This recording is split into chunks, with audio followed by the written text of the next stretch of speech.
ফুলকপির তরকারি খেয়েছেন? কখনই কি ফুলকপির ভাজি খেয়েছেন? যদি না খেয়ে থাকেন তাহলে আর দেরি কেন? আজকেই রান্না করতে চলে যান ফুলকপির ভাজি। রান্না বেশি কঠিনও না, আপনি ইচ্ছা করলেই রাঁধতে পারবেন। ভাজি যেভাবে রান্না করেন ঠিক তেমনইভাবে এই ফুলকপির ভাজিটা করবেন।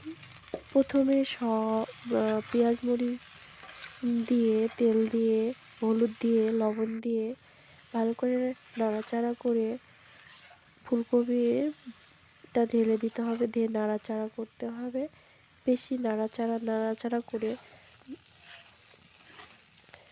একদম যখন লাল লাল হয়ে যাবে তখনই ভাজিটা রেডি হয়ে যাবে। তো অনেক সহজ রান্না করা ফুলকপির ভাজি।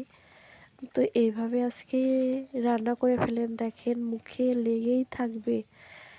ফুলকপির ভাজি অনেক স্বাদ, আলু দিয়ে রান্না করবেন অনেক ভালো লাগবে। আর এইভাবে রান্না করবেন, দেখবেন অনেক ভালো লাগবে।